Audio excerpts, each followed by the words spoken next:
covering Northern California. You're watching Action News Now, coverage you can count on. Disaster loans are being offered to businesses and nonprofits impacted by the Hotel Marysville fire. Students in Florida demanding more be done about gun violence after yesterday's deadly shootings at FSU. And we'll update you on the progress being made on the new bike bridge across East 20th Street in Chico. You're watching Action News Now at noon. This is a live look from the Flournoy Alert California camera, showing a lovely afternoon, beautiful blue skies, warm and breezy as we head into Easter weekend. For the latest, let's check in with Court Klopping. Yeah, and Linda, for a lot of you, maybe the kids off school, I can relate to that, or you just want to get out and about for some fresh air. Mostly great conditions out there. The one caveat is that, as you mentioned, breezy. Those north winds picking up, and that's going to make it a little rough if you suffer from allergies. But otherwise, plenty of sunshine on tap. This is the live look from Glenn County to the east over Glenn, Butte counties into the northern Sierra, and blue skies covering most of our region right now, with just a few thin, patchy clouds over the northern Sierra crest. Heading into your noon hour, temperatures warming up really nicely. 68 degrees for Chico, sunny skies, wind 10 miles an hour. So out of the north, Redding, those winds a bit stronger. 72 degrees, sunshine, north wind to 23 miles an hour. Those are sustained winds. Gusts are up to around 30 miles an hour. 73 degrees right now for Red Bluff, and currently 70 degrees in Orville. So all around, just very pleasant outside right now. And warming up, heading into the afternoon, we'll have more sunshine and temperatures topping out in the lower 80s for the valley later on today. I'll be tracking just how warm it'll end up in your backyard this afternoon and what you need to know to plan ahead for that all-important Easter weekend forecast. All right, thank you, Court. New at noon, the Small Business Administration is reminding business owners and private nonprofits impacted by the Marysville Hotel fire that help is available. The fire brought road closures and detours around the site that lasted weeks. The SBA offering economic injury loans up to $2 million with interest rates as low as 4%. The disaster declaration covers Butte, Nevada, Placer, Plumas, Sierra, Sutter, and Yuba counties. May 19th is the deadline to apply. We have a link where you can do that on our website under News Links. The Chico State student who was kidnapped and murdered earlier this month will receive special recognition at university commencement next month. Athena Pasadakis was killed by her former boyfriend. She was just a month away from graduating at Chico State with a degree in Health Services Administration. Her father told Action News Now that Chico State will confer the full degree on Athena posthumously, with her older sister Angelique accepting the diploma at the May 16th ceremony. Students demanding action gathered in Tallahassee, Florida today to honor the victims of yesterday's shooting at Florida State University. 2 people were killed, 6 others injured, along with the suspected gunman who was a student. The students want lawmakers to take action to prevent further violence. We cannot wait for someone to save us. Justice delayed is justice denied. We all know someone who has been a survivor of gun violence, and we all have experience. We all have this experience that warrants our concern for our safety right here, right now, today. Law enforcement identified the suspected shooter as 20-year-old Phoenix Ickner, the stepson of a Leon County Sheriff's deputy. He allegedly used a handgun that was previously his mother's service weapon.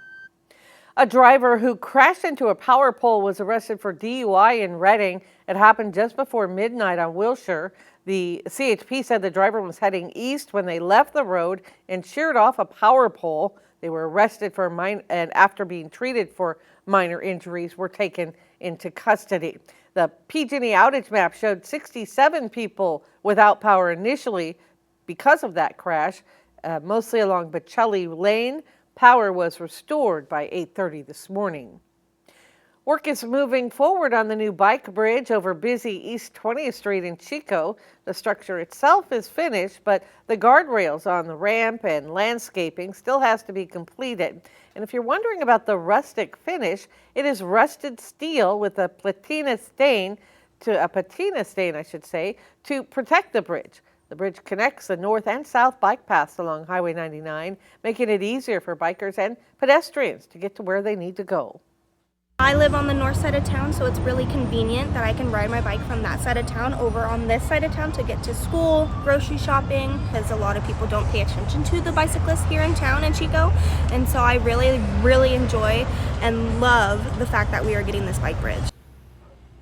Some people have voiced concerns about the number of homeless who frequent the area near Business Lane on the south side of the bridge and the safety of those who use the bike path. One design feature that addresses safety are LED lights that will soon be installed around the bridge. The work is expected to continue through early June. Today is the deadline for homeless campers to leave the designated camp at Samuel Ayer Park in Red Bluff. The park is located off North Main Street. The City Council voted for the closure March 18th and upheld that decision at this week's meeting. Several homeless people we spoke with said they just plan to move their camps to neighboring Dog Island Park, which is owned by the Bureau of Reclamation. Rebuilding after the Bear Fire with help from the Tiny Pine Foundation. Today, the nonprofit will dedicate the first completed tiny home on a foundation in the Bear Fire burn scar. The homeowners are Paul and Randy Birch. Paul whittled a tiny pine tree for every volunteer who worked on the home, and Randy cooked for the volunteers from the couple's temporary camp trailer. A ceremony is planned for 2 o'clock this afternoon at Wild Rose Place in Feather Falls to celebrate the new home. We will bring you coverage on tonight's news. Secretary of State Marco Rubio signaled the U.S. could walk away from trying to broker a Russia-Ukraine peace deal if progress isn't made very soon. Secretary Rubio made the comments leaving France, where he traveled for negotiations with European counterparts. President Trump also commented from the White House. We are now reaching a point where we need to decide and determine whether this is even possible or not. On average, 2,500 young people, soldiers. They're not from America. They're not from anywhere else other than Ukraine and Russia. But we want to save these lives. So again, those comments have to do with the peace deal negotiations. So those remarks, of course, come after months of efforts have failed to bring an end to the fighting there. Roughly 10,000 pages on the 1968 assassination of Senator Robert F. Kennedy were released by the Trump administration today. It comes after President Trump's recent executive order calling for putting out the paperwork on several high-profile assassinations. Kennedy was fatally shot June 5, 1968, at the Ambassador Hotel in L.A., moments after giving a speech celebrating his victory in California's Democratic presidential primary. His assassination, Sirhan Sirhan, is serving life in prison. The files included pictures of handwritten notes by Sirhan. Dozens of judges presiding over high-profile cases are now receiving enhanced security. According to a letter to Congress from the Judicial Conference, the U.S. Marshal's Office has had to increase online security screening services for 67 judges, citing threats to their safety.